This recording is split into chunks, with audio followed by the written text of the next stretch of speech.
Je me présente, Bruno Leliège, cofondateur, directeur de l'agence formation conseil Bimalaya, jeune agence qui organise ce webinaire. Nous vous avons concocté avec mon associée, directrice et cofondatrice Yasmine Gaudron, un programme pour cette semaine de la QVCT qui, j'espère, va plaire au plus grand nombre. On commence aujourd'hui, c'est en avant-première, 2 webinaires. La semaine de la QVCT, vous le savez, c'est du 16 au 20 juin. On commence aujourd'hui, le 12, avec 2 webinaires en avant-première. Ce matin, sur un sujet qui nous tient à cœur. Et c'était important pour nous de commencer sur ce sujet avec une touche de Qigong et de médecine chinoise.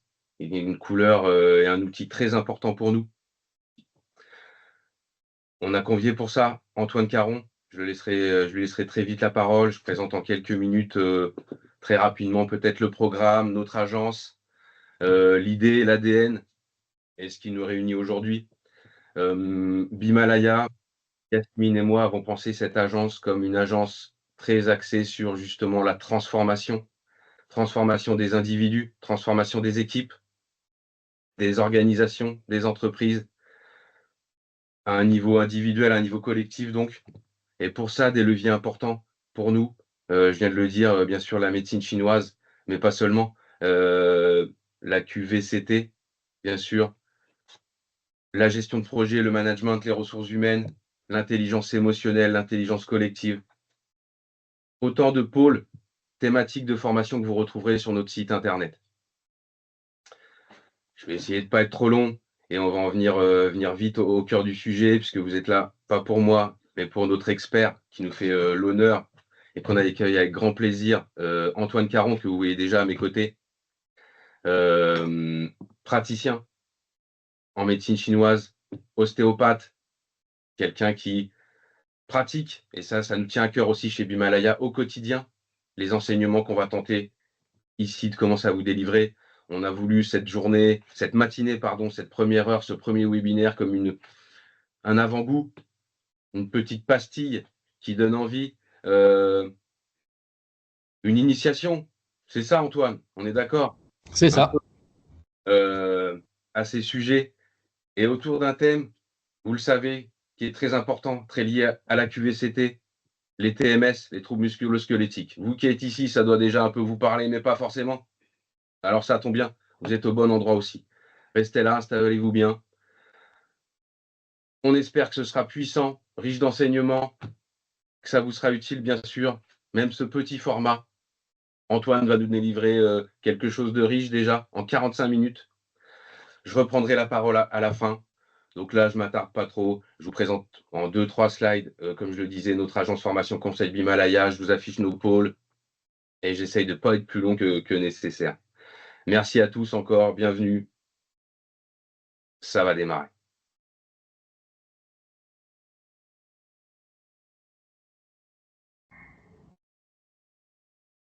On l'a dit, 5 jours, 10 webinaires, 10 experts, 2 webinaires par jour. On a concocté ce programme avec Yasmine qu'on a souhaité riche, ambitieux, mais sur des thèmes qui nous sont chers, autour de différents thèmes qui constituent la QVCT, qualité de vie et conditions de travail, ce que l'on vit, ce que vous vivez tous les jours. Donc on a bien sûr les TMS, et cet après-midi, restez avec nous. Si vous avez la possibilité de vous inscrire, si ce n'est pas encore fait, si vous voulez le voir en replay, si vous voulez être présent, ce sera aussi très intéressant sur l'isolement des managers. Et puis tout un programme que je vous laisserai découvrir, je ne m'attarde pas là-dessus aujourd'hui, en tout cas tout de suite. Mais allez voir sur les réseaux, n'hésitez pas. Antoine Caron, je vais lui laisser la parole très vite. On l'a dit, ostéopathe, praticien en médecine chinoise, un de nos experts, un des experts les plus pointus que nous avons à nos côtés sur la médecine chinoise. Rapidement, Bimalaya, je vous l'ai dit, c'est plusieurs pôles de formation. Je ne rentre pas dans les détails. On a un super site internet. Allez le visiter. N'hésitez pas à nous faire des retours. On prend tous les retours, tous les conseils constructifs, toutes les critiques. On a déjà une expérience, bien sûr. On a des valeurs qui nous sont chères. On recherche l'efficacité, le pragmatisme, la co-construction, la collaboration, le concret, le terrain. Tout ça au service de plusieurs pôles de thématiques ici affichés. Je ne rentre pas dans les détails. Mais vous avez vu tout ça, j'ai commencé à en parler, la gestion de projet, l'intelligence émotionnelle, l'intelligence collective, la santé, bien sûr, au travail.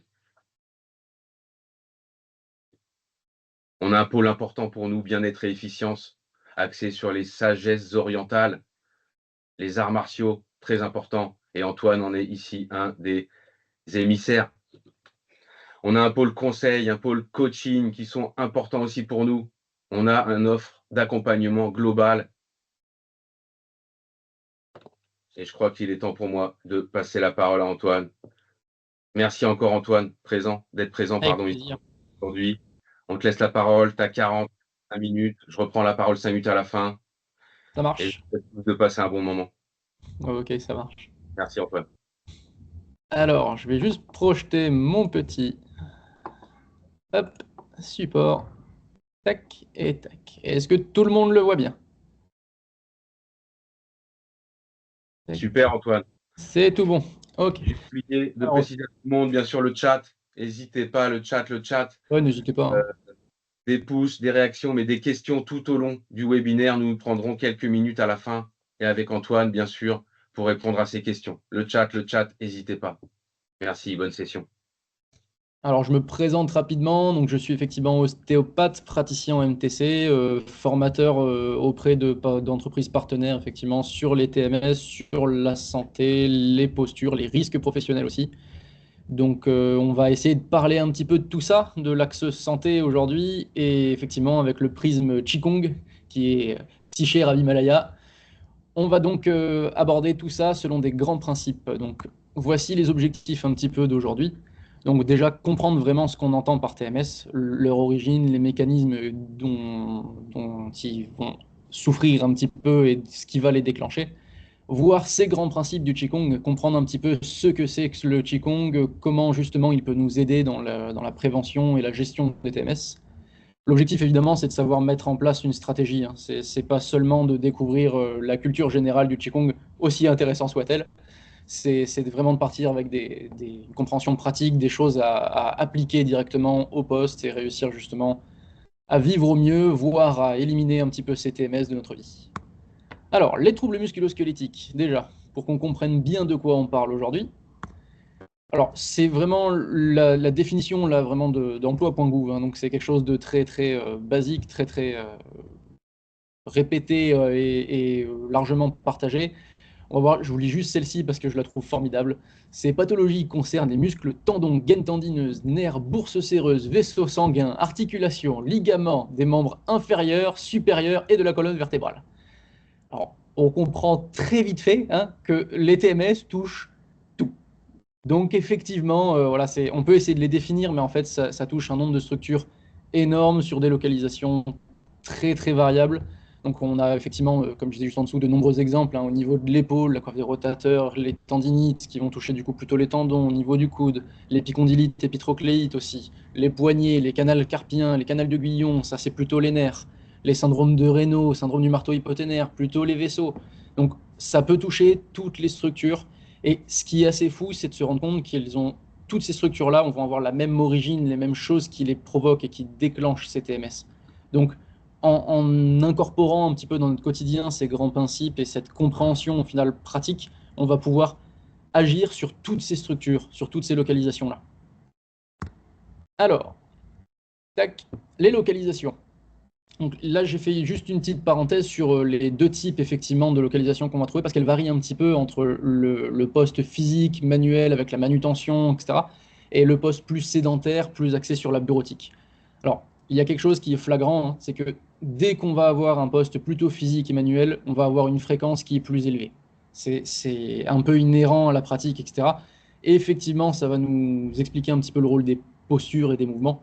On voit effectivement en plus que ça touche majoritairement quand même la partie supérieure du corps. Les genoux, à la limite, sont occasionnels. Ça peut arriver notamment chez les gens qui ont des contacts sur les genoux, donc des positions de travail un petit peu particulières dans la manutention. Mais le membre inférieur, au final, est relativement épargné.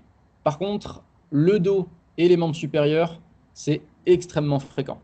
Donc, ça va être plus spécifiquement à surveiller. À chaque fois sur les slides, je vous ai mis des petites références, là, soit de sites, soit d'études, etc. Si vous voulez aller chercher un petit peu plus loin, il y a plein de détails dessus. C'est très très bien fait. En plus, on a la chance d'avoir l'INRS en France qui fait un très bon travail. Hop, en parlant voilà, de santé publique et d'INRS, on a eu des études qui nous ont un petit peu renseigné sur ces TMS. On s'est rendu compte qu'à eux seuls, ils représentent plus de 80% des maladies professionnelles. C'est quelque chose d'énorme, avec des grandes conséquences. Dans ces maladies professionnelles, on va avoir les arrêts de travail. 30% des arrêts de travail, donc un tiers quasiment de ces arrêts de travail, sont dus au TMS. Dans les TMS, 20% des arrêts de travail seulement sont dus au dos.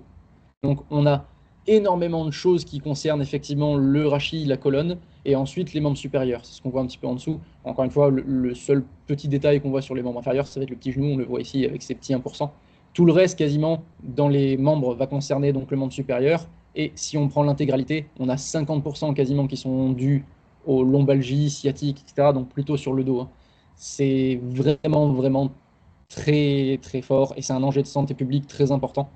Donc il faut aussi un petit peu s'y intéresser et comprendre comment on peut faire pour l'éliminer, parce que malheureusement, une fois que c'est là, c'est plus difficile. Alors l'impact des TMS, il est double. Certes, on va avoir l'impact pour l'entreprise, donc ça, je pense que tout le monde le connaît assez bien, la baisse de productivité, l'absentéisme, les arrêts de travail.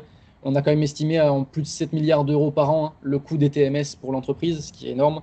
Mais ça a aussi l'autre facette, celle de l'individu. Et en fait, elles sont vraiment en lien. On n'a jamais quelque chose qui apparaît d'un côté sans que ça se répercute sur l'autre. En réalité, ça commence souvent pour l'individu par la diminution du bien-être. Cette diminution du bien-être, c'est elle qui provoque la baisse de productivité. C'est pas seulement l'apparition du TMS qui a une incidence directe, c'est que la personne vit moins bien sa vie et a plus de difficultés à donner tout ce qu'elle peut donner dans son entreprise. Ensuite, c'est l'installation de ces TMS. Les douleurs persistantes commencent et ça développe l'absentéisme. Ensuite, on va avoir le retentissement sur la vie personnelle. Et c'est là le plus important, c'est que la qualité de vie diminue, pas seulement au travail, mais dans la vie de tout un chacun. Et là, on développe l'arrêt de travail. Pareil, on a identifié un petit peu avec des études assez pointues le retentissement de la qualité de vie en fait, des TMS sur l'individu. On estime quand même entre 40 et 60% de diminution de la qualité de vie, tant sur le côté physique, donc qui va être la principale conséquence, mais aussi sur le côté mental et le côté bien-être de la personne. Et c'est là qu'on a un vrai problème, parce que certes, on a des conséquences économiques et financières qui sont importantes d'un côté, mais on a une conséquence sur la personne qui est plus difficile à quantifier en fait dans un coût. C'est un petit peu plus difficile. Donc là, vous allez voir typiquement les petites études dont je parlais. C'est celles-ci qui vont en fait nous sortir ces chiffres de 40-60% de la qualité de vie, de la physique, de la santé physique et mentale qui diminue, et ensuite sur le côté économique aussi. Il faut toujours voir dans le même principe, investir pour les TMS, certes c'est investir pour l'individu, donc favoriser le bien-être de la personne, et c'est aussi au final gagner de l'argent. Donc c'est quelque part quelque chose de vraiment binaire, il faut voir le côté on investit, on dépense, mais c'est pour de la récompense tant pour nous, niveau entreprise, que la personne qui va elle aussi améliorer et son travail, et son quotidien, et sa qualité de vie.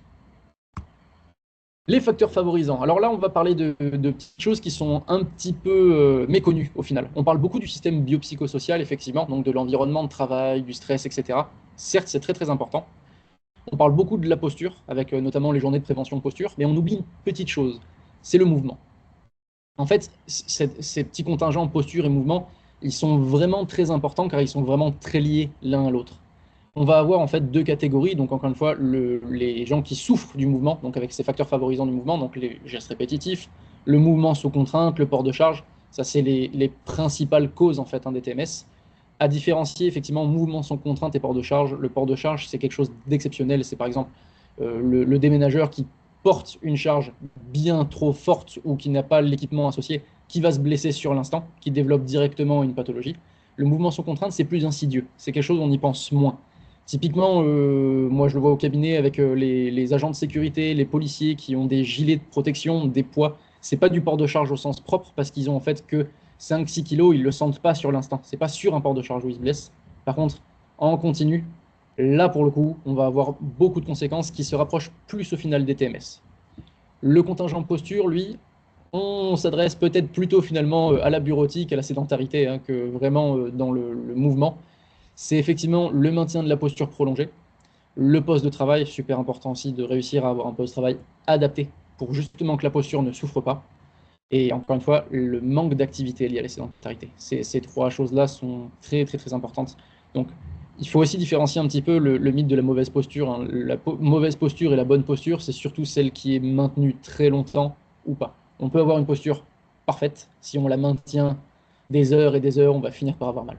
Donc, on veut la meilleure posture, pas la bonne posture, et essayer d'incorporer un petit peu ce mouvement dans la posture pour se délester un petit peu du poids qu'elle va avoir sur la santé. Pour le modèle biopsychosocial, là, on va voir effectivement le stress, hein, qui joue au sens large. Alors, le stress, il faut le prendre dans toutes les dimensions du stress. On va effectivement avoir le fait d'être stressé, la charge mentale, etc., mais aussi les stress externes. Ça peut être des choses qu'on n'y pense pas forcément, hein, mais la clim dans un bureau qui est directement sur quelqu'un, c'est un stress au sens biologique. Et ça crée aussi des TMS, des douleurs et aussi des petites mésententes, des fois, dans les bureaux en fonction de l'environnement. Donc, très important aussi, ça a des grandes conséquences et il faut réussir à jouer un petit peu sur ces trois tableaux. Pour ceux qui souffrent du mouvement, on va améliorer la posture. Pour ceux qui souffrent de la posture, on va améliorer le mouvement dans un environnement biopsychosocial qui est au mieux de ce qu'on peut faire, bien évidemment. Les facteurs calmants. C'est plus difficile à essayer de les identifier parce qu'on n'y fait pas attention la plupart du temps. En fait, on va retrouver majoritairement la prévention sous tous ces aspects et sous toutes ces phases. Donc la prévention, encore une fois, elle se joue avant l'apparition des symptômes, c'est la prévention primaire. Donc la personne est encore en bonne santé et on veut éviter qu'elle déclare des symptômes. Ça, c'est le plus important en réalité. Une fois qu'on a passé cette étape, c'est déjà un peu trop tard. La prévention secondaire, c'est les symptômes sont apparus. Là, encore une fois, il peut y avoir plein de causes différentes. Il faut éviter l'aggravation. Il faut éviter l'installation des symptômes. On peut avoir des TMS qui se présentent une journée, une semaine si on n'a pas fait attention. Les plus connus, c'est chez les jeunes notamment le télétravail, les postures un petit peu hasardeuses qu'on peut avoir quand le bureau de la maison n'est pas aussi beau que celui de l'entreprise. Donc là, il faut essayer de rééduquer un petit peu la personne pour justement qu'elle retourne vers des comportements sains, en tout cas, ou faits pour la santé. Et la prévention tertiaire, là, malheureusement, les symptômes sont déjà installés. On a souvent déjà déclaré la pathologie. Et il faut le plus possible éviter les complications, les rechutes et les aggravations qui mènent justement vers des handicaps, des projets handicapants, une impotence. Et là, on va tout de suite dans le côté, effectivement, arrêt de travail, retentissement personnel très fort. On va voir plein de choses, hein. La prise en charge, elle peut être multiple. Effectivement, on peut avoir tout simplement les soins associés. On peut avoir l'ergonomie, l'ergothérapie, les bureaux, même tout ce qui va être souris ergonomique, clavier, etc. Potentiellement des aménagements aussi pour ceux qui sont plutôt dans le côté manutention. On parle souvent aussi des soignants avec des palans, des lève-personnes, etc. pour les aider justement à la prise en charge. Ça va être un soutien sur justement leurs difficultés. Et ensuite, une fois que c'est installé, là on parle plutôt de prévention tertiaire, le traitement en lui-même. Et là on va avoir un petit peu l'accompagnement de l'entreprise et aussi la médecine du travail qui doit aussi un petit peu supplémenter tout ça. Petite parenthèse sur les urgences médicales. Alors en fait, c'est des petites choses, mais le problème c'est que les TMS sont souvent, ils appartiennent au quotidien de la personne, en fonction du poste, en fonction du caractère aussi de chacun. Des fois, on les laisse un petit peu passer, ils deviennent présents, mais anecdotiques pour la personne. On sait qu'il y a un retentissement dans le côté fonctionnel, dans le côté justement efficacité aussi, mais on considère que c'est normal. Ça, on le voit beaucoup, hein, dans les espaces surchargés, justement. Donc, le modèle biopsychosocial ressort beaucoup, les aides-soignants, tout ce qui va être en sous-effectif, etc. Il faut faire attention à veiller sur les autres aussi et à essayer de détecter ces petits symptômes-là. Ils sont heureusement très rares, mais ils doivent être quand même un petit peu décrits et compris.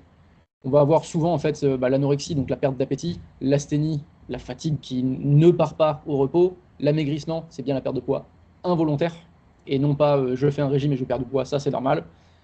La fièvre, toujours un signe d'urgence. L'insomnie, donc les douleurs insomniantes qui dépassent quelques jours, ça aussi, il faut aussi se rendre compte que c'est pas normal. Et l'aggravation. L'aggravation, on doit la décrire de deux manières, hein. Le fait qu'elle ne soit pas calmée et le fait que l'intensité soit croissante. Encore une fois, on n'est pas dans la dramatisation non plus. C'est pas un signe d'urgence qui fait tout de suite qu'on a une pathologie, etc. C'est plus dans justement ce côté prévention primaire et secondaire de détecter rapidement quelque chose. Si on combine plusieurs symptômes, c'est là où on a un problème. Typiquement, encore une fois, des exemples assez concrets qu'on voit assez souvent en fait, au cabinet, des ouvriers qui portent des charges, qui, pour une raison X ou Y, le temps, l'énervement, la difficulté du chantier ou autre, font un port de poids, se font mal, mais eux, ils sont dans l'idée, bon, c'est normal, ça arrive, je me suis juste fait mal, ça va passer. Sauf que on voit le facteur d'aggravation, ça ne diminue pas, on voit que la douleur commence à être insomniante, on voit que ça déclenche une fatigue difficile à éliminer. Là, c'est aussi au devoir de tous les partenaires de l'entreprise, des proches, etc., de dire, on est peut-être dans un côté plus médical, et là, avant de prendre en charge par des choses simples, il faut peut-être faire un petit bilan. C'est aussi par cette prévention-là qu'on va essayer d'éliminer des choses un peu plus embêtantes dans les TMS, etc., et surtout les installations, les aggravations. Le Qigong maintenant, le sujet du jour, notre petit porte-étendard de cette petit webinaire. Hop, qu'est-ce que c'est que le Qigong?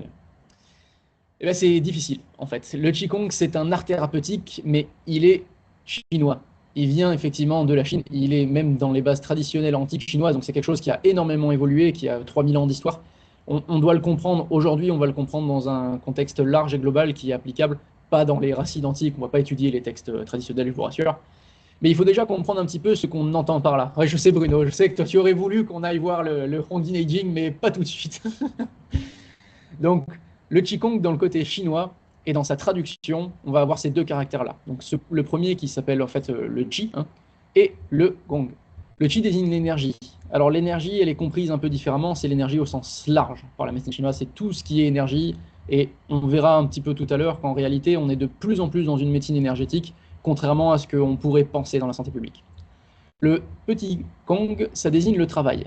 Ça désigne le travail dans deux sens. Le travail, effectivement, dans l'action de travailler, de faire sa performance, mais aussi dans un sens de accompagner, maîtriser, comprendre. Donc, en fait, c'est apprendre à maîtriser son énergie, travailler cette maîtrise et travailler son économie de l'énergie. C'est toujours dans une recherche d'équilibre qui est la base de toute la pensée orientale, de tous les arts martiaux, etc., qui sont bercés par le taoïsme, le confucianisme, etc. Ils ont cette notion d'équilibre qui est un petit peu à la base de tout. Petite anecdote, le fameux Kung Fu. Alors, en fait, c'est juste pour vous faire comprendre que le gong de Qigong, c'est le même que le gong de Kung Fu. Là, ça vient tout simplement de traduction. C'est qu'avant, on utilisait la méthode de Waite, qui était une méthode complètement phonétique. Ça a donné le Kung, parce qu'on n'était pas tout à fait conscient de comment on devait traduire. On traduisait vraiment au son que ça faisait. Et en fait, depuis, la Chine a émis le pinyin, qui est une méthode officielle de traduction. Donc, en fait, ce Kung Fu, c'est bien le gong de Qigong. Et d'ailleurs, la petite anecdote, c'est que le petit fou de Kung Fu désigne en fait la maîtrise. Donc en fait, c'est la maîtrise parfaite de son travail et de son action. Donc c'est quelque chose qui va encore plus loin que les arts martiaux. C'est vraiment la perfection dans ce qu'on entreprend. C'est pour ça que c'est très important, même dans notre travail, dans notre vie de tous les jours, d'avoir ce Kung Fu, cette maîtrise pour justement ne pas se blesser, ne pas avoir de comportement négatif à notre activité. Les grands principes qu'on va voir aujourd'hui. Tout bonnement, la concentration au début. On va voir ce qu'elle implique un petit peu aussi dans la pensée chinoise, dans la pensée orientale. La posture et le mouvement, ça, c'est extrêmement important. En plus, là, en tant qu'ostéopathe, on va en parler un petit peu, un peu plus peut-être que le reste. La respiration et l'harmonie, elle peut concurrencer un peu la posture et le mouvement. Et l'énergie, c'est surtout pour comprendre l'énergie, comprendre comment fonctionne notre énergie et comment éviter de la dépenser, etc. On sait aujourd'hui les problématiques de burn-out, d'exemption un petit peu de notre énergie sont très très sérieuses dans la santé publique. Il faut aussi un petit peu commencer à s'éduquer sur ce qu'est l'énergie et non pas la diaboliser ou la voir comme quelque chose de très ésotérique qui n'est pas du tout au final la pensée chinoise. Alors la concentration. Pareil, pour bien comprendre ce qu'on entend par concentration en chinois, on va juste faire la petite étymologie. C'est assez ludique, on va comprendre les petits caractères. Alors on voit ici le mot yin-yen qui désigne en fait justement cette concentration et cette intention. On remarque que la base de ces deux mots est la même. Cette petite base-là désigne en fait le cœur. Le yi, donc, est la somme du caractère du cœur, juste ici, et de ce caractère ici qui désigne en fait la musique que fait la voix. Quand on parle, cette petite phonétique, cette petite musicalité de la voix, c'est un petit peu cette expression-là qui est importante. Donc en fait, le caractère yi va nous donner l'expression du cœur, ce que veut dire le cœur. Et yen, c'est le présent. Donc c'est l'instant T, là où on est actuellement, toujours donc le cœur dans le présent. On peut voir un petit peu cette compréhension comme mettre du cœur à l'ouvrage, essayer de voir ce que le cœur exprime à l'instant T. Et c'est là où c'est très intéressant dans le travail. On va voir, selon les trois piliers de la prévention, comment justement on peut l'appliquer à la prévention, notamment des TMS. On va voir donc la principale chose à comprendre, c'est cette écoute de soi. C'est pas parce qu'on n'a pas de symptômes encore à cette étape-là qu'il ne faut pas y être vigilant. C'est ce qu'on disait tout à l'heure, une fois qu'on les a déclarés, c'est déjà un peu tard. Donc il faut rester à l'écoute de sa santé, rester à l'écoute de ses douleurs, de ses symptômes, pour justement savoir à quelle étape on est. Est-ce qu'on est ici ou est-ce qu'on commence à basculer ici? Ça ne va pas être la même logique derrière. L'intention ou la concentration, elle va aussi être supportée par la rigueur. Donc c'est un petit peu ce côté kung-fu, encore une fois. On doit maîtriser ce qu'on fait. Je reprends encore une fois le bel exemple qu'on voit assez souvent de l'alternant, par exemple, qui débute sa vie dans le travail et qui, au télétravail, chez lui, dans le canapé, ne surveille pas sa posture, il n'est pas complètement dans son travail et il risque de se blesser. C'est là où on doit avoir une première chose à comprendre, cette certaine rigueur de soi, de son travail, être bien installé, être bien à ce qu'on fait. C'est la première chose. Ça va nous permettre aussi de savoir si on déclare quelque chose et si on commence à passer dans la prévention secondaire. La prévention secondaire, on va avoir une autre notion qui va être celle de la vigilance. On sait que les symptômes sont déjà arrivés. On les a déjà remarqués lors de la prévention primaire, on les a déjà écoutés. Là, on va essayer d'identifier justement ce qui va les déclencher plus, donc les facteurs aggravants dont on parlait tout à l'heure, et les facteurs calmants. Bien évidemment, on évite les facteurs aggravants et on se concentre sur les facteurs calmants. Mais là, on va avoir une autre petite notion qui est tout aussi importante dans cette intention, c'est cet aspect de sérénité. Encore une fois, on doit maîtriser notre vie, on doit comprendre ce qu'on fait, on doit être à l'écoute, certes, mais essayer de ne pas dramatiser la douleur. C'est de la même manière que celui qui n'écoute pas sa douleur, qui soulève quelque chose et se fait mal, quelqu'un qui est en bureautique, qui sent au fur et à mesure que sa main sur son clavier commence à être douloureuse, mais qui dit ça va passer, il fait un peu de mouvement. Là, on n'est plus dans la prévention. Là, on subit déjà notre état, on subit notre poste de travail et on va vers justement les TMS. Il faut être serein, mais conscient. On est vigilant, mais on ne dramatise pas. On ne commence pas à se dire, oulala, ça va pas, je ne peux plus travailler, j'ai des douleurs, etc., etc. Par contre, il dit, il y a quelque chose de pas normal, je sens une douleur, il faut la prendre en charge. Et c'est là où on doit se rapprocher ensuite, soit des comités d'entreprise, soit des délégués, justement, à la protection de ceux des TMS, même faire un petit tour sur le site de l'INRS, qui est si bien fait, encore une fois, il est très bien fait, donc profitons-en. Si on ne fait pas cette étape, c'est là où on risque l'aggravation et on passe dans la prévention tertiaire. Et là, deux choses encore une fois. On va dépasser un peu le stade de la vigilance, il faut être dans la surveillance. Il faut comprendre justement qu'on a un petit peu dépassé nos limites physiologiques et que les douleurs s'expriment, les syndromes s'expriment. On a un TMS. Encore une fois, cette phrase, elle est importante. On a un TMS. Ce n'est pas grave. Et c'est là où la volonté de guérison est super importante. Le TMS n'est pas une fatalité. Quand on est diagnostiqué, parce que c'est justement cette étape-là, la plupart du temps qu'on est diagnostiqué, on ne doit pas dramatiser. Et là, on a quelque chose de très intéressant dans les deux études qui suivent, que je vous ai mis en bas, la catastrophisation de la douleur. Donc en fait, c'est une étude qui a étudié tout simplement la mentalité des gens par rapport à leur douleur et l'impact que ça avait dessus.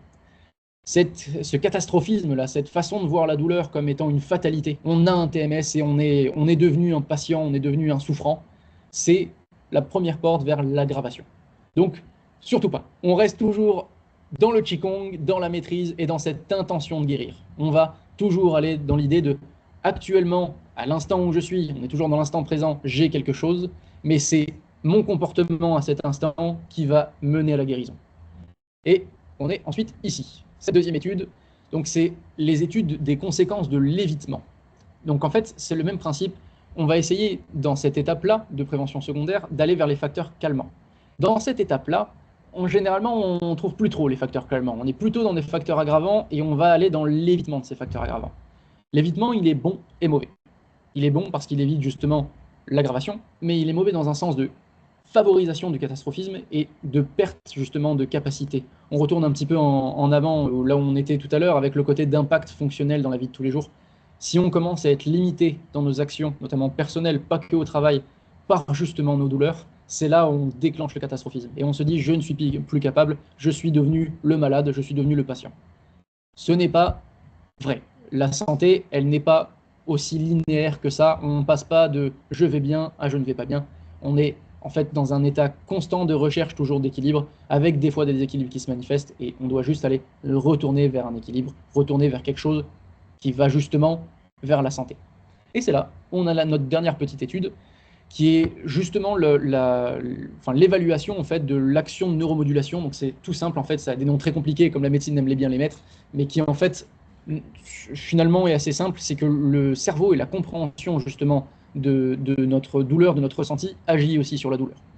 On a quelque chose qui s'appelle la pleine conscience, qui commence aussi à un petit peu parcourir nos entreprises et nos petites santé publiques. C'est un petit peu timide encore, mais ça arrive. La pleine conscience qui est ces mécanismes de modulation de nos ressentis et de la douleur, justement par des voies qui sont complètement neurologiques et cérébrales. Donc, encore une fois, on n'est pas dans quelque chose d'ésotérique, quelque chose de sans fondement, quelque chose qui n'existe pas. C'est au contraire, le pouvoir de l'esprit, le pouvoir du cerveau sur nos ressentis est énorme.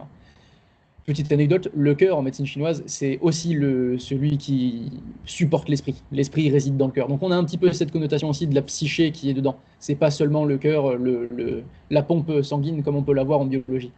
Donc on a quelque chose de très important, hein. La compréhension de notre état de santé à l'instant présent et essayer de tout faire pour y être dans cet instant. Y être dans un côté de santé et de protection avant justement d'arriver dans la douleur et d'arriver dans ces étapes de surveillance et quelque part de devoir retrouver la santé.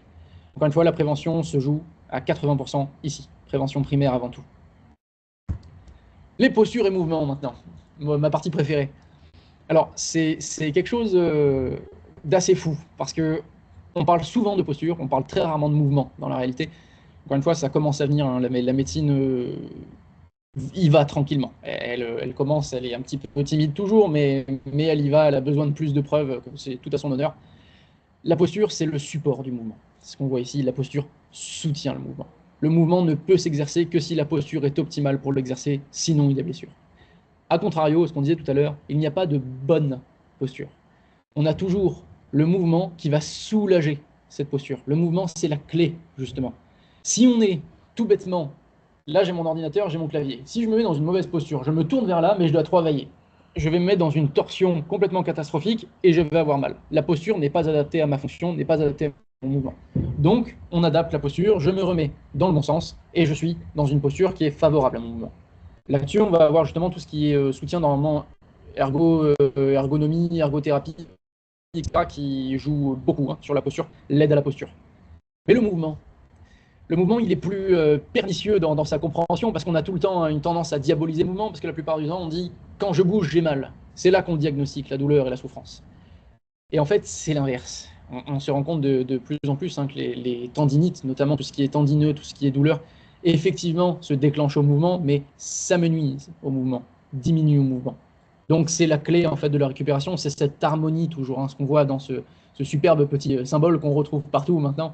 C'est cette harmonie, cet équilibre, cette opposition entre les deux, mais cette complémentarité aussi qui vient avec. Donc la posture toujours soutient le mouvement soulage la posture. Appliquer à la prévention, maintenant, qu'est-ce que ça donne? Primaire, toujours, avant de déclarer quoi que ce soit, cette conservation de cet équilibre-là, qu'on doit ne surtout pas perdre, parce que c'est la clé, justement. On va être toujours dans une idée, si on fait la petite opposition, qui n'est pas si opposée que ça, mais qu'on peut mieux comprendre dans cet aspect, le poste sédentaire et bureautique, le poste manuel, manutention, activité physique, ils vont avoir besoin de cette complémentarité. Si on doit vulgariser un petit peu, encore une fois, ce qu'on disait sur les facteurs aggravants tout à l'heure, le poste sédentaire, ce qui lui fait mal, c'est cette posture prolongée, c'est ces gestes répétitifs, c'est ces compressions des fois de l'appui des poignets, de l'appui des hanches sur le siège, etc. C'est cette posture maintenue, ce manque de mouvement. Et bien lui, on va lui donner du mouvement. On va justement supplémenter un petit peu son activité, on va lui laisser l'opportunité de bouger. Et c'est ce mouvement-là qui va soulager sa posture et diminuer ses symptômes. Chez son voisin qui, lui, est actif et souffre de ses mouvements parce que lui, il a des ports de charge, parce qu'il a des gestes répétitifs. Je pense par exemple, effectivement, encore une fois, les aides-soignants qui en souffrent beaucoup, mais le travail d'usinage aussi, on voit tous ceux qui vont faire les cartons, les courriers, etc. C'est des mouvements répétitifs qui s'installent. De la même manière, là, on essaye d'évoluer la posture, d'évoluer quelque chose, d'essayer de rester et d'adapter le mouvement à la santé. On a eu une grosse période d'adaptation, mais dans un sens plutôt d'optimisation du mouvement, dans un sens de réussir à avoir un mouvement qui est le plus efficace, ce qu'on voit un petit peu dans les usinages. Encore une fois, chacun a son poste très, très, très bien fait, très, très exercé pour avoir un seul mouvement à faire et être le plus efficace possible. C'est en soi une bonne idée de production, une bonne idée de rendement, mais il faut faire attention justement parce que cette mécanique, si on bloque la personne dans un seul mouvement et qu'on ne lui fournit pas la posture nécessaire, on va légèrement augmenter le rendement au début, une explosivité du rendement, mais par contre il va s'effondrer ensuite parce qu'on va avoir des blessés, on va avoir des arrêts. Donc si on favorise le mouvement, on favorise aussi la posture, on favorise l'aide justement et le soutien. Et c'est là qu'on est en prévention secondaire, rétablir cet équilibre-là. Si on se rend compte qu'on a été un petit peu trop loin dans un des deux versants, une posture trop maintenue ou un mouvement trop fatigant, trop recherché, soit trop répétitif, soit trop contraignant, il faut améliorer la posture. Là-dessus, généralement à l'étape secondaire, on a les premiers symptômes qui apparaissent, mais ce n'est pas encore installé. Donc on peut agir juste avec ces équilibres-là. Essayer notamment d'informer les personnes, essayer de justement partager un petit peu ces formations posture qui sont si connues maintenant, le dos droit, la bonne posture, la posture la plus adaptée, la posture optimale, celle qui est le plus dans ce côté économie, essayer d'éviter de se dépenser le plus possible dans le mouvement, mais d'être efficace dans celui-ci. Ça va être très important. A contrario, encore une fois, les gens qui sont complètement sédentaires, qui ont peu de mouvement, qui ont une activité très cérébrale et au final moins physique, il faut essayer de rétablir un petit peu ce mouvement. Là, ce qui est super intéressant, et ce qu'on va parler un petit peu, c'est les pauses actives. Les pauses actives, c'est quelque chose, encore une fois, super article de l'INRS dessus, qui en parle beaucoup. Ça va permettre à la fois, effectivement, déjà de soulager les douleurs, soulager la posture, mais en plus, c'est toujours dans cette complémentarité-là. En fait, il y a un côté rendement d'un côté et de l'autre. Si on soulage le mouvement, on va améliorer la posture, on va améliorer les performances cognitives aussi. C'est un petit peu le côté, ce qu'on disait aux étudiants notamment, de garder une activité physique, garder une activité sportive pour potentialiser un petit peu leur activité intellectuelle, car l'activité cérébrale, elle en dépend aussi. On a quelque chose de très mêlé à ces endroits-là. Prévention tertiaire. Là, on n'a pas respecté ça généralement, donc on est arrivé ici. Prévention tertiaire sur la posture et le mouvement. Qu'est-ce que c'est? En fait, on va avoir, dans un premier temps, rééduquer. Rééduquer la posture, rééduquer le mouvement. C'est là où on a une mauvaise utilisation, généralement, des rééducations. C'est qu'on fait de la rééducation chez le kiné la plupart du temps. Alors, le kiné, c'est très bien.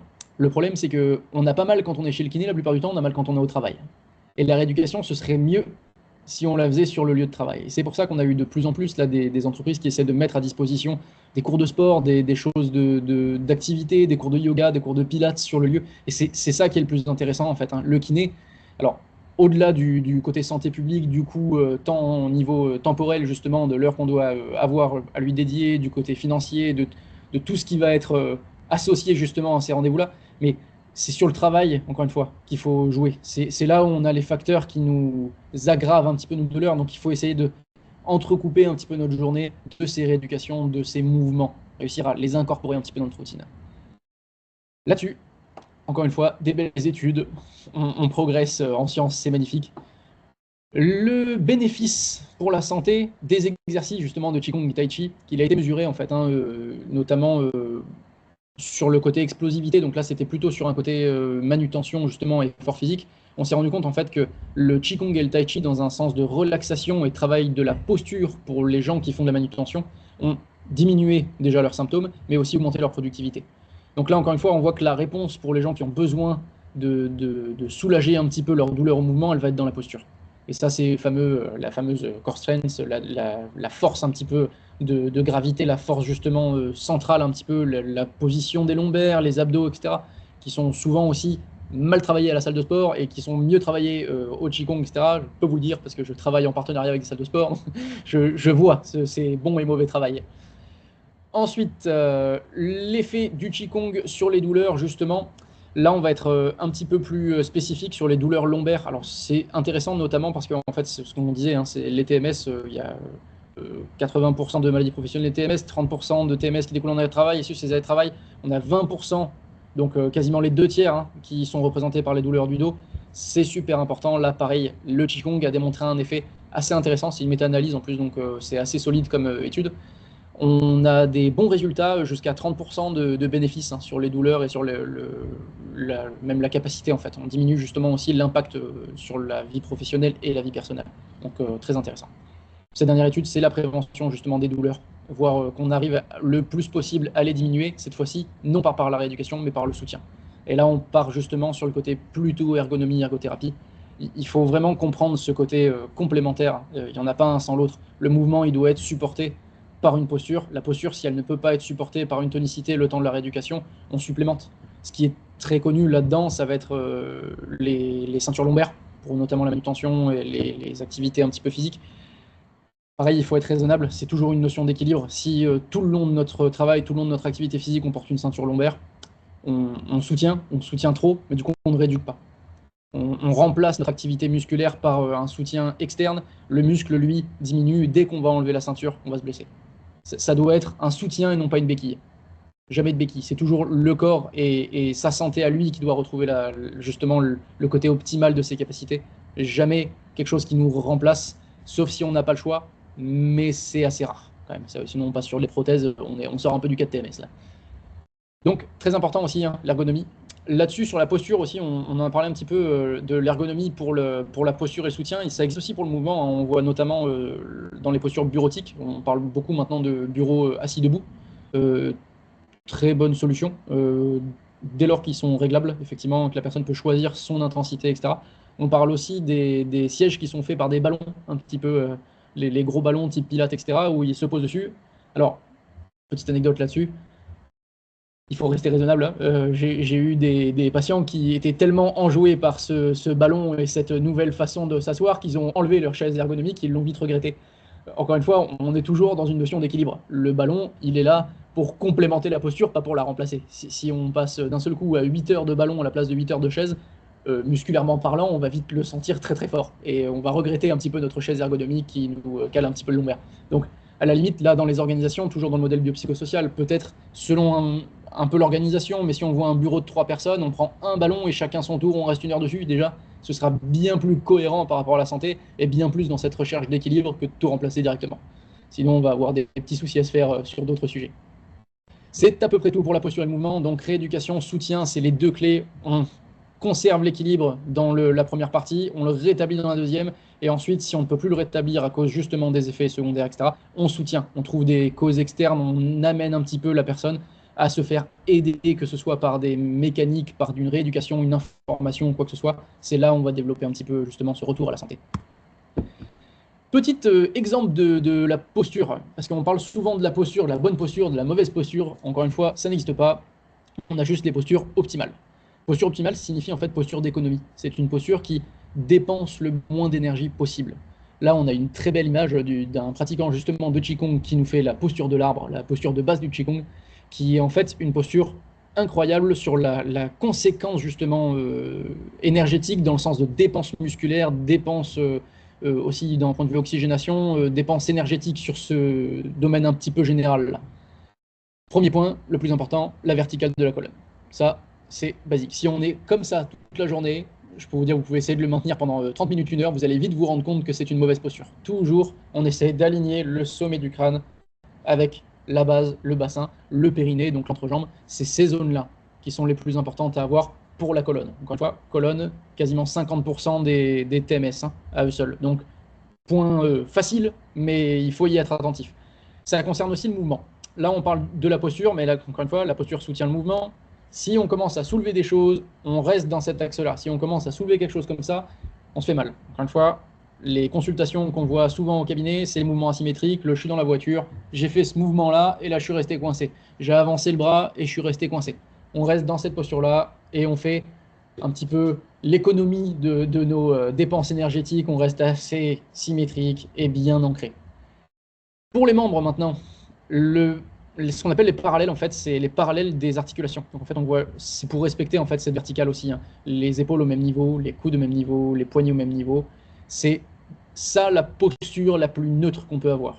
L'engagement abdominal, lui, il est un petit peu différent. C'est justement ce qu'on parlait tout à l'heure de force, un petit peu de tonicité de la posture. C'est assez important aussi de l'avoir, il faut le gainer le plus possible. On essaie de le faire même en position assise, hein. La seule chose qui va changer vraiment, c'est le gainage des membres inférieurs qui, lui, ne pourra pas être fait en position assise parce que plus difficile. Tout le reste, les parallèles, on essaie de le faire une bonne posture. Le même principe, petite étude qui a bien évalué justement l'impact en fait de la posture et de la bonne posture, donc cette posture économique, sur l'oxygénation des tissus. Encore une fois, on sait que l'hypoxie tissulaire, dès qu'elle dépasse 20%, on a des douleurs, on a une augmentation de l'acidose, donc les muscles qui deviennent de plus en plus lésés, facilement douloureux, facilement impactés par nos mouvements. La bonne posture libère le diaphragme, libère la respiration, ouvre la cage thoracique, on diminue cette hypoxie et on favorise justement une bonne oxygénation, donc une diminution des douleurs. L'énergie, le fameux gros mot de la médecine d'aujourd'hui qui est pourtant si mal compris. Encore une fois, le petit mot énergie en fait en chinois ne désigne pas ce que nous on pourrait penser en fait, hein. On voit l'iconographie du riz et de la vapeur. En fait, ça À la base, ça définit surtout le côté énergie qu'on obtient à partir de l'aliment. En fait, non, cette énergie, en fait, ce qu'on appelle nous calories, en fait, hein, tout bêtement en nutrition et en diététique, c'est un petit peu cette énergie-là à la base. Ensuite, elle a été déclinée avec toutes les énergies, donc l'énergie liée à la respiration, l'énergie musculaire, l'énergie nerveuse, l'énergie posturale, etc.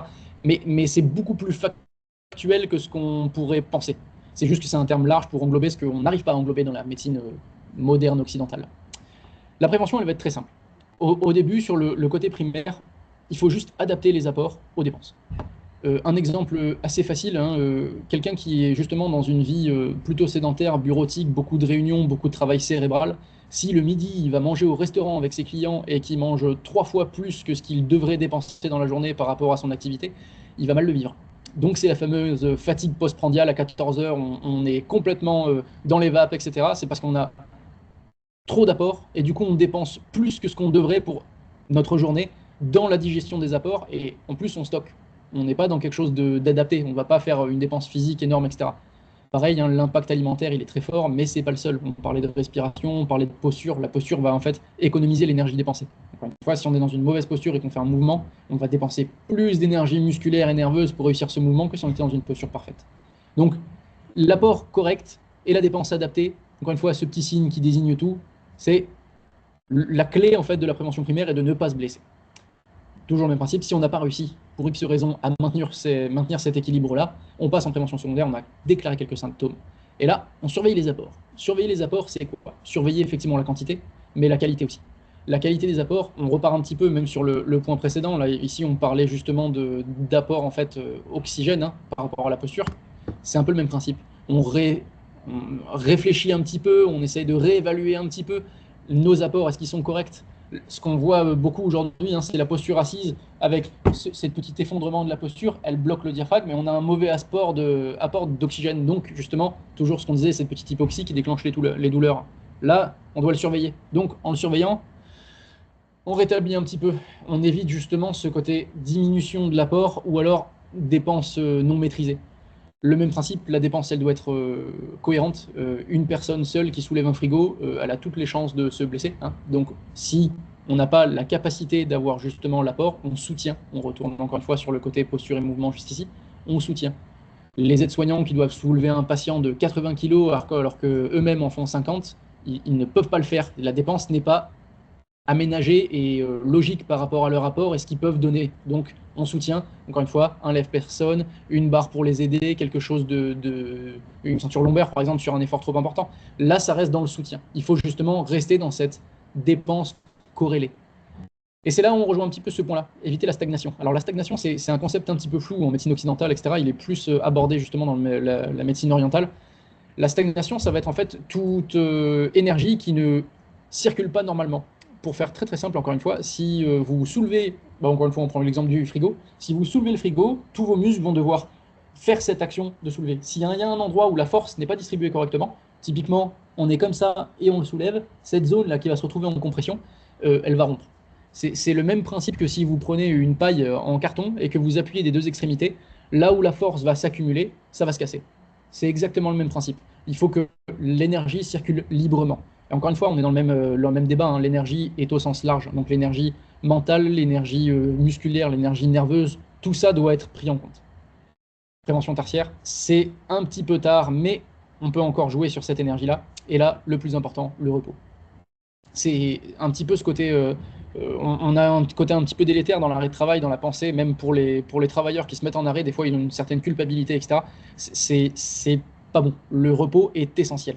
On est dans un corps qui a besoin d'apports, qui a besoin de dépenses corrélées. Si on a trop joué sur les dépenses ou mal adapté les apports, on va avoir besoin de repos pour laisser à notre corps justement la capacité de rétablir cet équilibre-là. Ça, c'est essentiel. C'est en fait dans cette catégorie-là de modifier les apports. Hein. On modifie les apports, le repos modifie la dépense.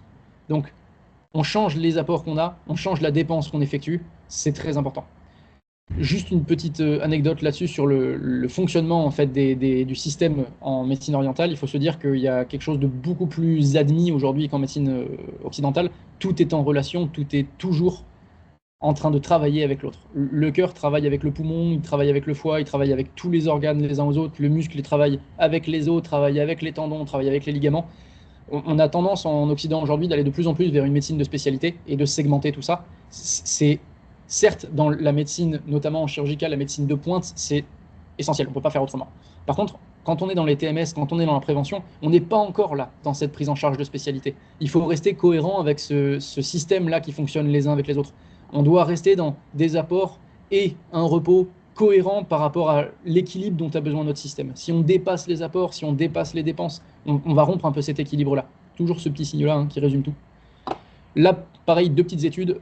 Juste une étude qui a fait en gros une sorte de catégorisation de l'indice inflammatoire des repas et de l'aliment. Donc typiquement, c'est une des formes de l'énergie. Le repas, en fait, en fonction de ce qu'on mange, on va avoir des coefficients inflammatoires. Donc certains aliments vont déclencher plus d'inflammation que d'autres et déclencher plus de douleur. Là, pareil, hein, il faut le surveiller un petit peu et favoriser au maximum l'aliment non inflammatoire. Sur cette deuxième étude-là, c'est la pause active, justement, dont je parlais. Elle va réussir, cette pause active. Donc, en fait, c'est une pause où on arrête de travailler, mais par contre, on est actif musculairement. Donc, on fait, par exemple, un petit peu de course, un petit peu de squat, un match de tennis, tout ce que vous voulez dans la journée de travail pour essayer de réguler les dépenses par rapport aux apports. Donc, la pause soulage le mental, fait de la dépense musculaire. Très important aussi. Et le dernier point, la respiration et l'harmonie, ça c'est un point en réalité qui est essentiel, qu'on ne parle pas assez de ça. La respiration, elle joue effectivement sur l'hypoxie dont on a déjà parlé, mais aussi sur le calme mental et l'esprit. Les préventions sont assez similaires, encore une fois. La première, la respiration primaire, on va être dans un objectif de rester oxygéné et rester serein. L'esprit est calme, on évite l'hypoxie, on est dans une bonne oxygénation. Prévention secondaire, on contrôle le stress. Là, ça demande justement des respirations. On va en parler un petit peu en dessous. Ça va être justement les pleines consciences et les respirations, typiquement de Qigong, qui sont tout à fait adaptées là-dessus. Encore une fois, au-delà de s'hyperoxygéner, on évite l'hypoxie. Prévention tertiaire, c'est trop tard, c'est installé. Là, on va plus être dans contrôler l'attention, on va être dans apaiser l'esprit. Et ça, c'est encore plus important. On repart un petit peu sur la notion de catastrophisme. Encore une fois, il faut dédiaboliser ce catastrophisme, réussir à repartir vers quelque chose de serein qui nous permet d'envisager la santé. Et encore une fois, peut-être même suroxygéner un petit peu au début pour éviter de retourner dans cette hyperacidose qu'on a eue jusqu'à présent. 4 études parce qu'elles sont toujours importantes. La conséquence justement de l'hypoxie sur le système respiratoire et musculo-squelettique, celle-là, elle est un petit peu plus pointue que celle précédente, mais elle développe vraiment ce côté justement impact respiratoire. Donc par curiosité, vous pouvez aller chercher un petit peu, aller la regarder, vous verrez qu'elle a un impact très fort sur le muscle. Et là, on touche le cœur du sujet là. L'effet de la respiration lente sur la perception de la douleur et le système cardiovasculaire. Encore une fois, le Qigong parle de ça, il en parle même beaucoup. La respiration, c'est la voie de régulation. C'est avec ça qu'on régule le plus possible. Donc, ça a été évalué hein, sur le contingent cérébral, encore une fois, c'est par cette respiration qu'on arrive à moduler par le système limbique, etc., plein de choses hormonales, nerveuses, etc., qui vont réussir à ramener un petit peu la santé et surtout à enlever cet impact négatif du catastrophisme dont on avait déjà parlé. Donc, très important aussi à prendre en compte. Les effets du Qigong sur le stress et l'anxiété, ça, on repart un petit peu vers le petit point énergie, hein, énergie mentale qui n'est pas sous-estimée, hein, la charge mentale, etc. C'est ça, c'est la dépense énergétique qui est trop élevée par rapport à ce qu'on peut se permettre. Là, on est là-dessus aussi. Hein. L'anxiété et le stress vient en fait affaiblir l'énergie cérébrale, l'énergie mentale. C'est des principes cognitifs. Hein. On diminue la cognition du système, on diminue aussi du coup son efficacité. C'est à évaluer, c'est à prendre en compte. Le Qigong permet de réduire justement ce stress et cette anxiété-là. C'est une très bonne voie, encore une fois, hein, tant sur le côté biologique que sur le côté mental. On a quelque chose de très intéressant à faire.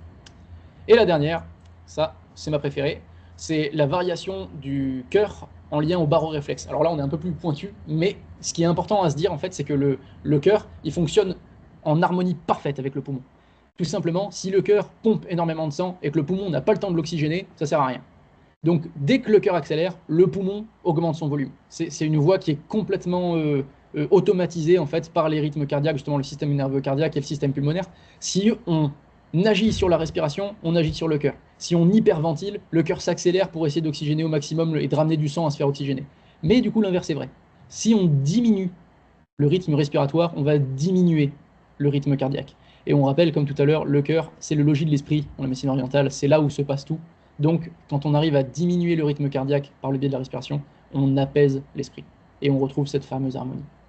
Donc, à ne pas sous-estimer ces 4 voies, hein, la respiration, la posture, le mouvement, l'énergie et évidemment l'intention. Donc on récapitule un petit peu. L'intention d'être en bonne santé et de se soigner, c'est la base. Si on commence à être dans une idée de on ne va pas réussir à s'en sortir, c'est déjà mal barré.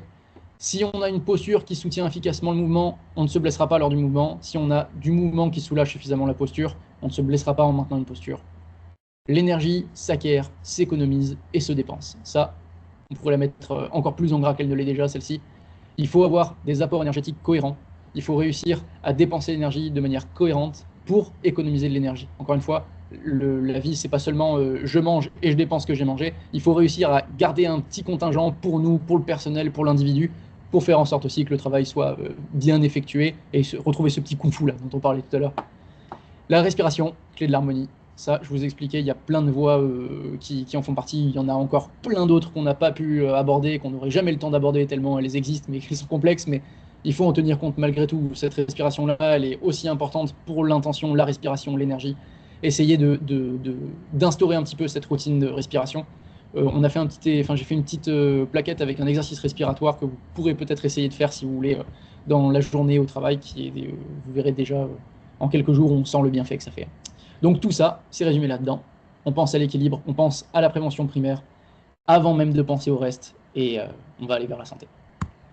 Merci beaucoup pour votre attention, tous ceux qui ont été intéressés jusqu'au bout. Donc on retient encore une fois, hein, TMS, c'est pas une fatalité, ça se guérit, ça se prend en charge. Le Qigong, c'est une réponse parfaite. Il y en a d'autres, mais elle est très très très bien pensée puisqu'elle a été pensée pour ça. C'est une thérapie avant tout. Un petit pas chaque jour, c'est le début de chaque chose. Et encore une fois, vouloir la santé, c'est le premier pas justement. Je redonne la parole à Bruno qui m'a écouté avec passion, je le vois. Hop, tac, et c'est tout bon. À toi, Bruno. Merci beaucoup Antoine, en effet avec passion, et merci pour ta clarté encore une fois, ou de l'art de rendre simple et accessible les choses qui peuvent parfois paraître complexes. Merci Antoine. J'espère que ça a été riche pour tout le monde et intéressant pour tout le monde, mais tu sais, on a perdu personne. Personne n'est parti en courant, donc je pense que tu as réussi à captiver tout le monde et tout le monde partage ce que je viens de dire. Merci Antoine, merci encore. Comme Antoine vous le disait, l'annoncer, une fiche récapitulative et un exercice. Antoine, c'est ça, seront mis à votre disposition. C'est ça. Vous recevrez ça. On nous a demandé également, Antoine, si on pouvait transmettre les liens des études, évidemment, et on partage ce savoir au plus grand nombre. Plutôt que de vous les mitrailler dans la conversation, ces liens, on va vous les envoyer, ils vont accompagner la fiche récap dans un document simple où vous retrouverez tous les liens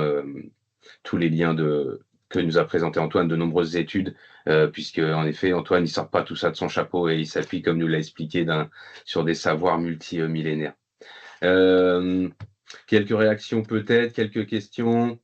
Je regarde ça tout de suite. Antoine, tu es à disposition. Excusez-nous pour le temps. C'est à cause de moi, évidemment, Antoine, c'est pas à cause de toi. Et c'est impossible de te couper tellement c'était intéressant. J'ai Macéo. Macéo nous dit, vous avez parlé de repos, et donc qu'en est-il du sommeil, ainsi que des postures que l'on adopte durant le sommeil, et son rôle dans l'apparition des TMS, que préconisez-vous? Alors, le sommeil, c'est effectivement une des clés du repos, et la posture qu'on adopte, elle joue un rôle, effectivement. La petite difficulté, c'est qu'on ne les contrôle pas, ou alors on les contrôle mal. En réalité, ce qu'on peut contrôler au maximum, encore une fois, on parle de cet aspect de soutien, il faut savoir que la literie, en fait, la qualité de la literie est super importante, et on a tendance malheureusement à un peu la sous-estimer. Il faut en priorité soutenir justement ces positions de sommeil parce qu'on a du mal à les modifier. On peut difficilement mettre des contentions durant le sommeil, c'est pas forcément positif. Donc, on doit laisser un petit peu le corps s'exprimer et ses tensions s'exprimer lors du sommeil. Souvent, il faut retenir des petites choses. Les douleurs au niveau cervical et épaules qui se manifestent le matin, elles peuvent avoir deux origines. L'oreiller, qui mine de rien est un peu sous-estimé, et ensuite l'équilibre un petit peu dentaire justement et de cette portion manducatrice, notamment si on serre les dents la nuit. Ça, c'est quelque chose d'assez important. En médecine, on le traite en ostéopathie et surtout en occlusodontie, donc accompagné avec des dentistes dont c'est la spécialité, qui justement réharmonisent un petit peu ces zones-là pour éviter que les tensions musculaires se transmettent à la portion cervicale. Ça paraît un petit peu flou comme ça, mais en fait, tout le plancher buccal, la langue et justement la portion masséter, donc la portion qui serre un petit peu avec la muscle temporal, en fait, a son insertion sur toute la zone cervicale et crânienne. Donc on peut déclencher des douleurs dans le sommeil plutôt par décompensation de ces systèmes-là que par vraiment une posture qu'on adopte. Il faut se dire, dans le sommeil, on est inconscient, mais le système fonctionne, le cerveau, lui, il est attentif. On ne va jamais maintenir une posture de sommeil douloureuse volontairement. S'il y a une douleur qu'il est capable d'éviter, il va l'éviter. La plupart du temps, si on n'arrive pas à l'éviter, on s'oriente peut-être un petit peu plus sur le soutien, la literie, ou alors l'accompagnement effectivement de la zone manducatrice, notamment pour la portion dentaire, et du matelas pour la portion plutôt lombaire et rachidienne.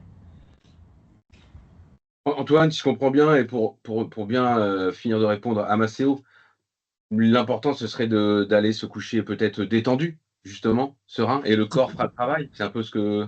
Exactement. En fait, il faut voir le sommeil comme l'apogée du repos, en fait, hein. Donc, typiquement, il y a des petits exercices très importants. Là, on a parlé un petit peu légèrement de la cohérence cardiaque, donc de cette association pulmonaire et cœur qui ont des rythmes un petit peu synchrones. C'est typiquement des petits exercices qu'on peut faire. Il y a des applis hein, qui existent là-dessus, qui font des petits rythmes. Il y a, je crois, Cardio Plus, il y a Cohérence Plus aussi qui l'avait fait. Il y en a un autre qui est sorti il n'y a pas longtemps qui justement font une petite jauge en fait, hein, qui monte et qui descend, qui nous donne le rythme optimal à respirer en suivant la jauge. On inspire quand la jauge monte, on expire quand la jauge descend, pour justement avoir cette harmonie entre le cœur et le poumon et le système respiratoire, ce qui va déclencher, alors là on rentre un petit peu plus pointu, mais une voie nerveuse qui s'appelle la voie parasympathique, qui est celle de la diminution des tensions. En fait, quand on harmonise ces deux rythmes-là, le système nerveux rentre automatiquement dans cet aspect de relaxation et diminution des tensions. Ça, typiquement, c'est quelque chose, oui, qui peut tout à fait être fait. On le fait 2-3 minutes avant de dormir. La plupart du temps, on s'endort pendant qu'on le fait en plus. Et c'est tout à fait bénéfique pour le système. On met le système déjà dans une optique de récupération avant même, justement, de déclencher cet apogée de repos qu'est le sommeil. Ok. Est-ce que du coup, c'est ce que tu préconiserais également pour Amandine, qui nous dit se reconnaître parfaitement dans ta description et le bruxisme la nuit avec des douleurs dans la nuque au réveil? Et oui, complètement. Ces petits Ouais. exercices-là, ils sont à faire. C'est vraiment c'est la base un petit peu, hein. Pour le bruxisme, c'est un sujet complexe, hein, le bruxisme. Faut à la fois, effectivement, généralement, quand même, une consultation en occlusodontie est intéressante, ne serait-ce que pour faire un bilan. Parce que s'il y a eu des antécédents, justement, dentaires, on peut avoir des choses qu'on va avoir du mal à compenser. Typiquement, des implants, des extractions dentaires. Le corps va vouloir, lui, créer cette occlusion. Donc, si on a des dents qui ne sont pas bien calibrées, on va forcer en fait la contraction pour justement réimpacter les dents l'une contre l'autre. Donc, cette consultation-là, elle est intéressante malgré tout pour déjà faire le bilan et voir effectivement des fois ils préconisent des gouttières ou des petites rééducations, etc., qui peuvent être intéressantes. Le petit exercice, il est parfait. Et dans un côté un petit peu plus massage, on peut masser les petits muscles qui justement concernent un petit peu le bruxisme. On va avoir en fait le muscle masséter qui part des pommettes et qui descend. On le sent quand on serre les dents à l'angle de la mandibule ici. C'est celui qui se contracte. Là, on peut le masser doucement vers le bas avant d'aller dormir. Exactement, comme ça. Et l'autre muscle, c'est le muscle temporal qui est juste ici. Et pareil, on peut le masser tranquillement comme ceci. Donc ces deux petits massages-là, avant d'aller dormir et au réveil, sont très simples, assez efficaces pour le côté musculaire. Et surtout, encore une fois, hein, ils accompagnent un petit peu le reste de ces petites respirations, etc. Merci Antoine, encore une fois très complet. Avec J'espère plaisir. que tu auras répondu aux questions d'Amandine, de Maceo, que ça leur sera utile. À vous autres aussi. Est-ce qu'il y a une ou deux autres questions? Je suis désolé, on a débordé un petit peu.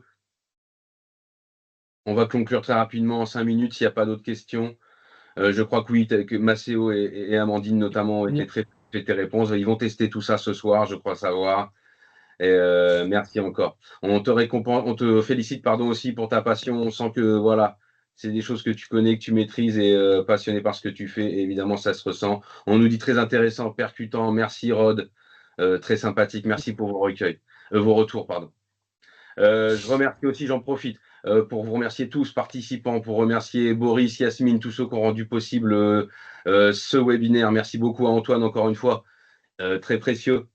Je remercie le groupe Vive 3, région Centre-Val de Loire, le groupe Vive 3 national, le groupe Vive dans son ensemble, un grand groupe pour qui la QVCT, la santé au travail, la santé tout court bien sûr, est importante et précieuse. C'est leur cœur de métier. Grand groupe de l'économie sociale et solidaire, du sanitaire et social, du médical, Vive 3, la branche soins, des milliers de salariés en France. Je les salue tous chaleureusement. Je sais qu'ils nous regarderont nombreux en replay, notamment. Je vais conclure. Antoine, tu voulais ajouter un mot avant que je conclue rapidement? C'est tout bon. N'hésitez pas en tout cas à essayer de pratiquer un petit peu ces petits exercices. Ils sont simples, ils sont à ne pas désespérer aussi. C'est pas en le faisant une fois qu'on va réussir à tout traiter, bien évidemment. Dites-vous qu'il y a des petites choses de tous les jours que vous faites depuis des années qui ont créé ça. Donc c'est à nouveau avec des petites choses que vous allez installer tous les jours que vous allez réussir à le traiter. Persévérance et sérénité, force, application et rigueur, nous dit Antoine, dans ce que l'application de tous ces petits exercices, c'est bon conseil. Merci à Ostévolution, bien sûr. C'est Antoine. Et puis, je conclue rapidement. On a une petite surprise, un petit cadeau, un petit bonbon pour ceux qui ont été présents jusqu'à ici. Ceux que ça a passionné, que ça a intéressé, vous êtes nombreux, on va vous proposer de prolonger l'expérience, de prolonger l'aventure, évidemment, avec Antoine. Le Qigong, les TMS, on nous a parlé de télétravail, on nous a parlé de pause. D'autres formations sont bien sûr possibles, au-delà de ce seul 18 juillet avec Antoine, qui sera, on le sait déjà, une journée riche. Et avec des places limitées, vous ne pourrez pas être 200 ce jour-là. Il y a d'autres formations possibles, d'autres idées que vous retrouvez là aussi sur notre site internet. Gérer le stress et les tensions grâce au Qigong. Le stress en entreprise vu par la médecine chinoise. Améliorer ses postures, soulager le corps et l'esprit grâce au Qigong. Le mouvement pour un télétravail en bonne santé. Prendre soin de son énergie au travail grâce aux techniques issues du Qigong. Qigong et énergie, astuces pour rester dynamique et serein au travail. Découvrir la médecine chinoise pour préserver sa santé et son énergie au travail. Bien sûr, c'est qu'un extrait. Et avant de se dire au revoir, je rappelle le programme de la semaine. Rejoignez-nous cet après-midi à 14 h. On sera avec Lélia sur un sujet très différent, bien sûr, mais on a voulu, dès cette avant-première, dès ce premier jour, vous donner un éventail large de tout ce qui allait vous attendre dans cette semaine riche du 16 au 19 juin avec Bimalaya. Cet après-midi, on sera sur l'isolement des managers, isolement solitude des managers, l'angle mort de la QVCT. Un sujet vaste, bien sûr. Contactez-nous, formulaire de contact sur le site, numéro de téléphone, adresse mail. N'hésitez pas, on est à votre disposition. On peut aller plus loin. On étudie chaque demande. Chez Bimalaya, on fait du sur-mesure. Je ne l'ai pas assez répété aujourd'hui, mais on fait du sur-mesure. Donc, on étudie chaque demande, évidemment. Antoine, heure 15, on a débordé un peu. Je crois qu'on va leur dire au revoir. On n'a pas le choix. Ouais. Regardez bien tous ces liens dans la conversation. Copiez-les. Je reste quelques instants pour que ça puisse se faire, bien sûr. Vous avez accès au replay automatiquement, vous le savez. N'hésitez pas à diffuser, partager. Merci à tous. Merci Amandine. Merci Macéo. Excellente journée également à toi. Allez-y. Et n'hésitez pas à abuser de ce replay. Sans modération. Partagez-le, diffusez-le. Merci Rod. Merci pour votre participation. Merci encore à Antoine. Bravo à toi. Merci à tous. Bonne journée. À cet après-midi. À la semaine prochaine. À bientôt. Bons exercices à tous. Bonne pratique. Bon Qigong. Force à tous. Merci. À bientôt. À bientôt.